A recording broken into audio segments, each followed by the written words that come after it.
We opened in April 1911 through a gentleman called Carl Siebold, which I believe was the first paid-for movie palace in West Sussex.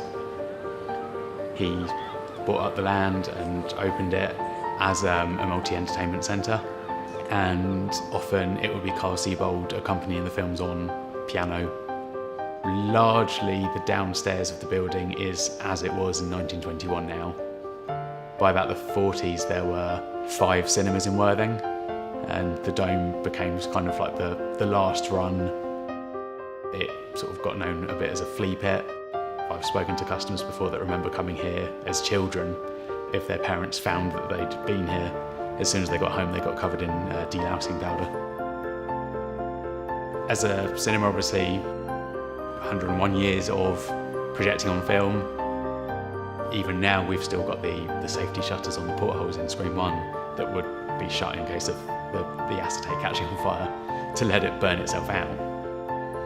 But then 2010, 2011 it started getting trickier with some of the distributors to get a hold of 35mm film prints. We were then starting to have sort of Disney films that we couldn't get hold of, things like that. One of the main ones was Frankenweenie over the kids' half term, which couldn't get it.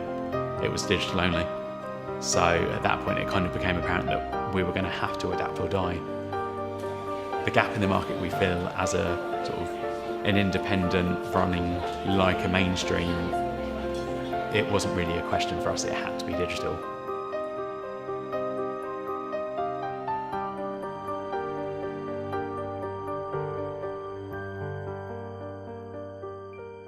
I'm the manager / technical site manager for the Dome Cinema.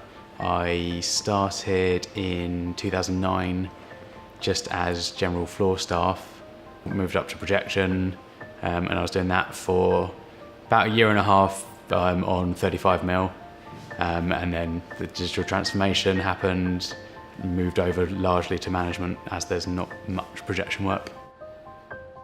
From the actual logistical side of things, for example, projection rooms, digital projectors can be bulkier in some respects.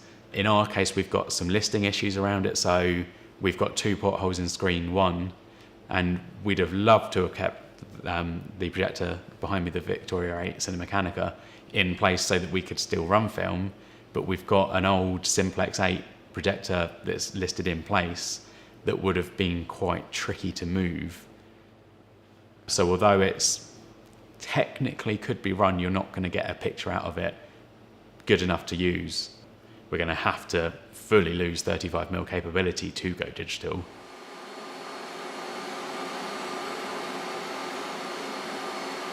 Film is remarkable in its capabilities, it can paper over the cracks a bit better.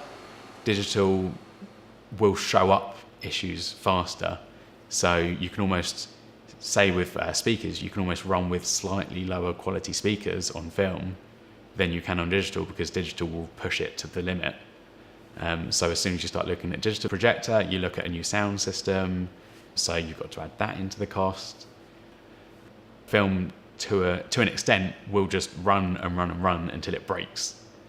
With digital, if it gets to a certain temperature, it'll just go, no, not doing it, it's too hot, I'm going to shut down, I'm going to stop. Then you just have to wait for it to cool down.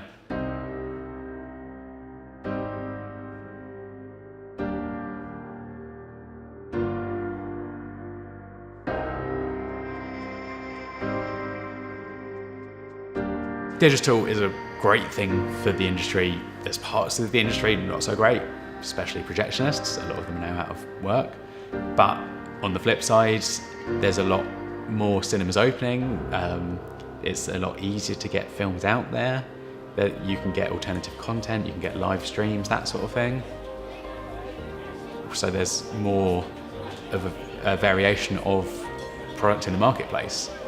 It's allowed us to be a bit more flexible, so whereas in the past, from a basic level of scheduling, we've got the file, so we can run it in 3 screens at the same time if we want to. We can have a 2-minute gap if we needed to, though the ushers wouldn't like that. If a film is absolutely diabolical, no one's turning up, we can quickly go, well, let's put on another screening of this one. and we don't have to worry about it because we've got the drive. We've got a file on the server. We can just transfer it across to the screen it needs to be on. Then we can be a lot more flexible than we ever used to be on film. You also don't have the issue so much with breakages. We had a power cut. It ended up with the film getting all crumpled in the projector. We just had to cut about 5 minutes out of it. Thankfully, most of that was credits, but it took 2 days to get a new reel sent to us. Whereas with digital, the first time you play it is exactly the time as the last time you play it. So from an audience point of view, it's great. They should technically have a technically perfect presentation. It's then just down to the cinema as to whether that is correct. You could have a screening where no one has a chance to check on it. And so if there's an issue, unless a customer notices it, no one's going to fix it. I've been to multiplexes before where it has been projected wrong, and because as a projectionist I've known, I've got them to fix it. But no one else has noticed, and it's amazing what customers will not notice.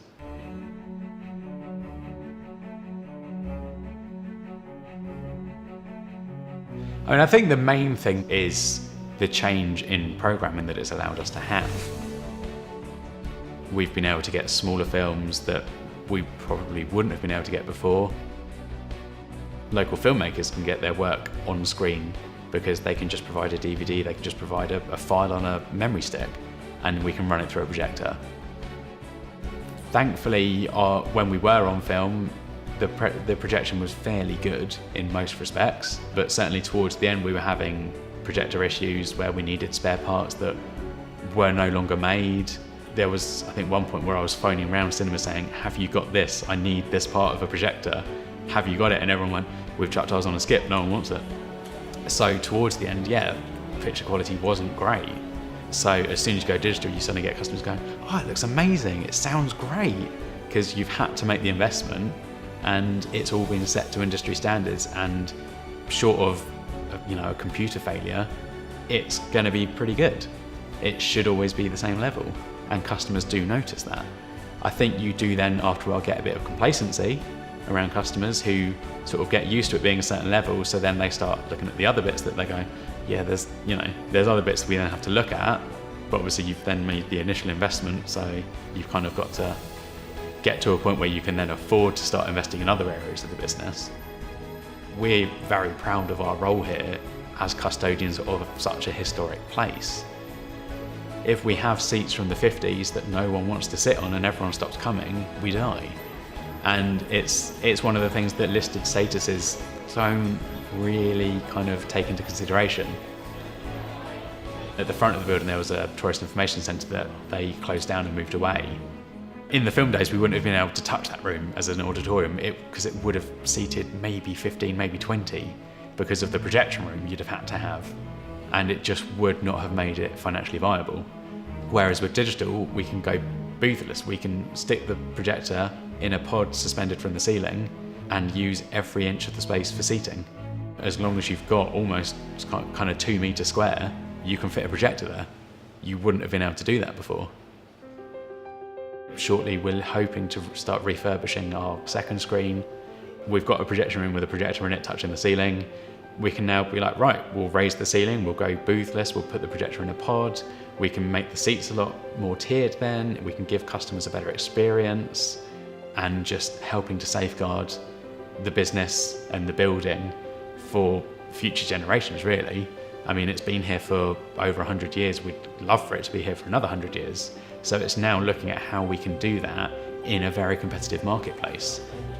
Customers, again and again, show that they like what we do. They like the fact that they can see a current film with current digital standards, and because we have a projectionist on site, you're often going to get a better quality technical standard than elsewhere. Our main auditorium is largely wooden, we can't do much with that, but we can get it as good as we can. Customers love that they can see that, but in such a historic building. It's going to have to stay a cinema. The grade 2 star listing will obviously ensure that as well. It's a family-run business that it's great to have involved in it. There's no threat to it. It's very much, it's kind of seen as a gem, really. For us, it's looking great. I mean, we're busier year on year. We've just had our busiest day ever, where it was a rainy bank holiday, which was great for us, and we sold out pretty much every single screen all day. It's just whether the industry comes along with something else and goes, everyone has to do this now, because that's the thing. That's why digital happened, because the industry went, no, if you want to show our film, you're going to have to go digital. It's going to be down to the cinemas, really, as to whether they can fund another big revolution, which I don't think is going to happen for quite a while.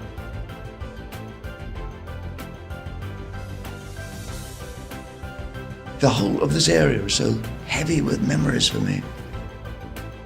I come back here now and my heart breaks because the Rivoli where I saw Citizen Kane in 1941 is gone. The plaza is the Granada Bingo Hall. The only thing I hang on to, grimly with teeth and nails, is the dome. The dome is still here, thank God. Gosh, the dome is where I saw the Mummy's Hand when I was 11.